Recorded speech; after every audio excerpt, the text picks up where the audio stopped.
Okay, I know there's a few videos already out there on the Keurig 2.0 and workarounds for the nonsense, the inkjet of coffee makers, as they're trying to be. Same thing the inkjet printers have gone to. That's why I won't buy an inkjet printer anymore. But anyway, I learned a lot, just from watching the other videos. And I thought I might improve upon it a little bit. There is a company that's got a clip that they're willing to send out for free right now. It's a workaround, but I don't have it yet.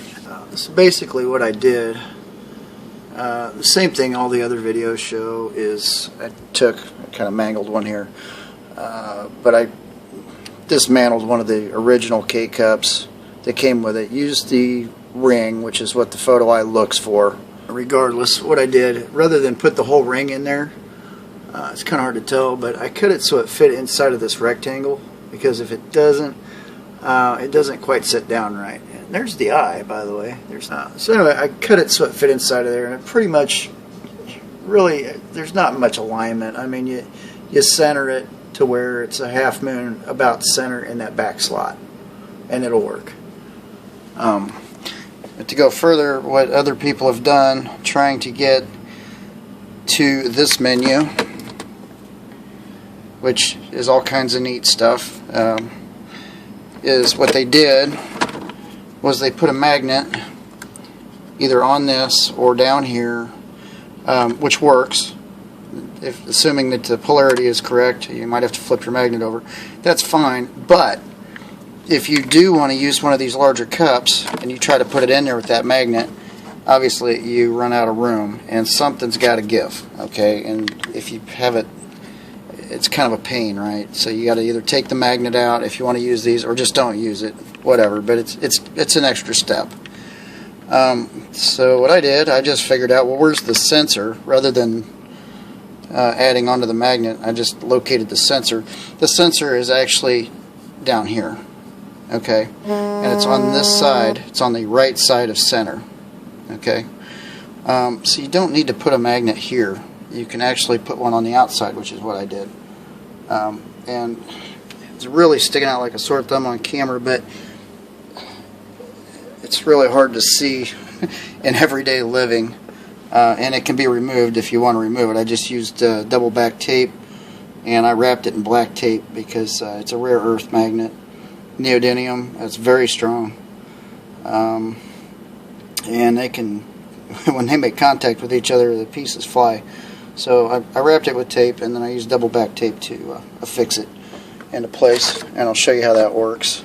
So without, I'll pull it off. I use some pretty strong tape, but I'll pull it off just to show you that. Oh, there goes all my magnets. Without it, you get the normal menu.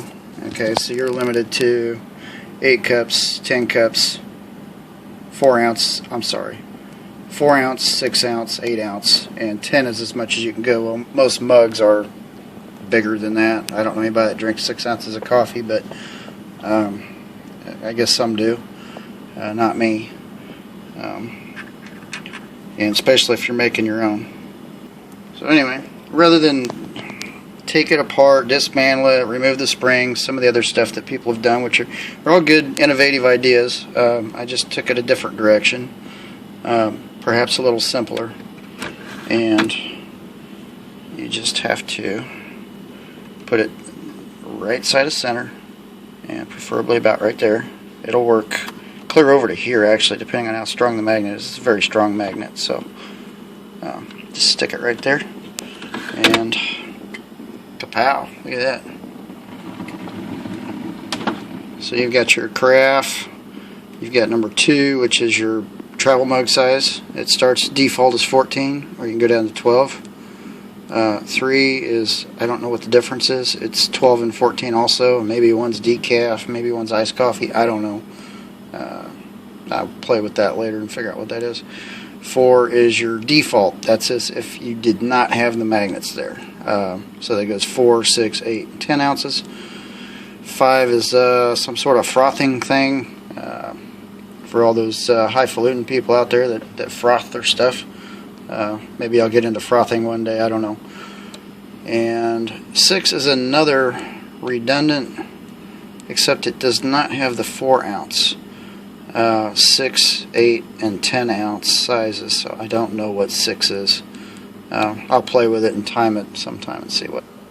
And if you're standing up or above knee high, you're not going to see it anyway, unless you have the lid open. So there you have it. Somebody's got a better idea, hey, build on it. But that's just the next step. I know it's crude, but it works, and it was real easy and quick. And you don't have to take anything apart. You just stick it on.